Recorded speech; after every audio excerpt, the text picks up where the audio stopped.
Ever encountered this? Your business volume is huge, but at year end, no money, right? Looks like you've done a lot, generated revenue, but still no profit. Second, why depreciate equipment over 10 years? Nowadays, with advanced tech or national policies, you're allowed to accelerate depreciation, right? Government encourages updating fixed assets. 5-year depreciation is allowed, even 3 years. So why are you depreciating over 10 years when the government allows you to do it over 3 to 5 years? This is also a key point in Abenomics, to encourage companies to increase investment in fixed assets by giving you tax incentives, because increasing depreciation essentially reduces your taxable profit. Third, why is it that even when your inventory is clearly worthless, you can still write it off in principle? You see, there are a lot of inventories and stock listed on these financial statements. Or take clothing companies or companies like ours in the food industry. How long can your inventory really last? You'll find that inventory held for even a month is basically worth nothing. Even if you keep it for a week, it's worth nothing. But on financial statements, you often see a large amount of inventory reported. They don't do impairment testing on inventory, nor do they carry out proper depreciation or amortization. They just leave it there, but in reality, financial statements have been inflated, they're fake. Once you clear your inventory, it impacts financial statements.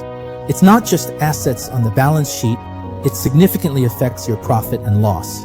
It's the same for you all if you have inventory, and as a platform-based company, you also have a self-operated segment. So it looks like you have inventory, and you say you made 10 million, but clearing that inventory wipes out your entire profit and loss. This is especially typical in Chinese apparel companies, right? There's that famous example we often talk about. What was it called? It used to be all the rage, right? You thought it was great. When I look at companies like this, I don't like to see them when they're hot. I want to see the level of their business operations. Then you notice their inventory is especially large, and when you analyze it with a barbell approach, you realize that inventory might sit there for 1, 2, 3, 4, or even 5 years, right?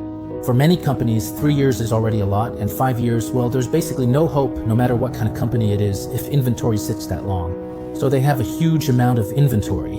The reason why Chinese apparel companies often struggle is actually the reason for poor turnover. What causes poor turnover? It's because you have a massive amount of inventory. For menswear, it's a bit better, but for women's wear, once you've accumulated inventory, if you can't sell the season's products, you won't be able to clear them out next year either. That's why you see so many discount stores, outlet stores, or online clearance sales. So, for most Chinese apparel companies, this is the result. The problem isn't really with operations, it's with inventory. So where does the inventory problem come from? Actually, it comes down to design.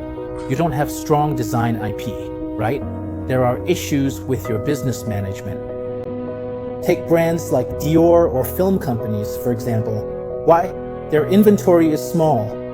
They don't produce huge quantities.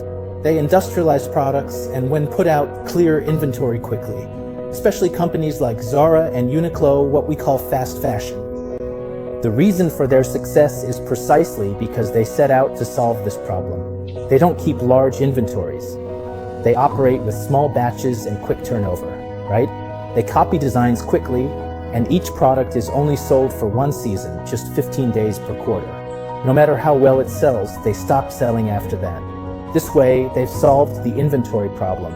They understood the chronic issues in the fashion industry, which is why fast fashion brands like Uniqlo, ZARA, and H&M emerged. Now, as I mentioned earlier, take Shein for example, they figured out the weaknesses of ZARA, Uniqlo, and H&M because those brands need to open physical stores, you see. Even with fast fashion and quick turnover, your costs are still high, right? So why not go a step further? Just focus on e-commerce, only use social media, and monetize through social commerce attributes. That makes it even faster, right? So this is the evolution from one generation to the next, isn't it? It's an upgrade of the business model.